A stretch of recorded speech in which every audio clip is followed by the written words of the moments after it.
Welcome back. All right, we have the Temple of Demeter here, built in 530 BC, and here we are in Naxos, Euthyphro's island, and we want to read a little bit of the Euthyphro for you guys. All right, so as you know, Socrates meets Euthyphro, King Archon's court, in the Athenian Agora, and he figures out Euthyphro is charging his father for murder. Socrates says, "Good heavens, certainly, Euthyphro, most men would not know how they could do this and be right. Is it not the part of anyone to do this, but of one who is far advanced in wisdom?" "Yes, my Zeus, that is so." Socrates, "Isn't the man your father killed one of your relatives? Or is that obvious, for you would not prosecute your father for the murder of the stranger?" And here Euthyphro goes on. "It is ridiculous, Socrates, for you to think that if it makes any difference whether the victim is a stranger or a relative, one should only watch whether the killer acted justly or not. If he acted justly, let him go, but if not, one should prosecute. If, that is to say, the killer shares your hearth and table. The pollution, the religious pollution, is the same if you knowingly kept company with such a man and do not religiously cleanse yourself and him by bringing him to justice. The victim was a dependent of mine, and when we were farming in Naxos, he was a servant of ours. He killed one of our household slaves in drunken anger, so my father bound him hand and foot and threw him into a ditch, then sent a man here to inquire from the priest what should be done.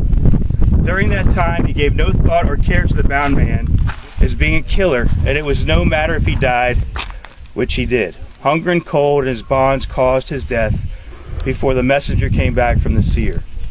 Both my father and my other relatives are angry that I'm prosecuting my father for murder on the behalf of a murderer when he hadn't even killed him, they say.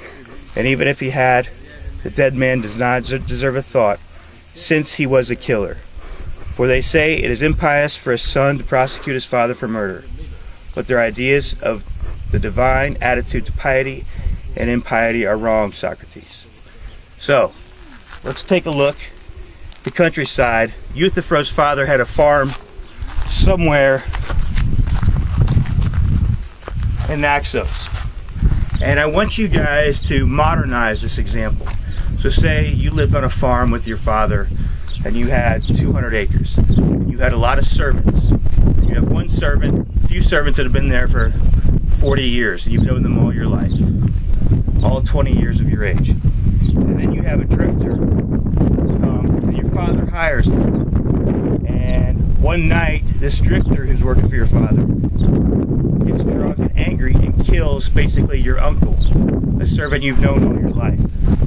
Now, would you be upset if your father bound up this murderer, threw him in a ditch, and there was no police back in the day, so they had to send someone to Delos or Athens to ask what should be done with this murderer? And guess what? That murderer died of his wounds in that ditch beforehand. You guys need to ask, would you prosecute your father for murder if that's what happened?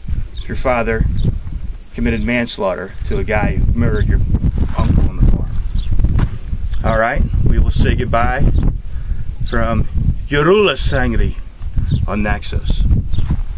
We'll see you guys soon.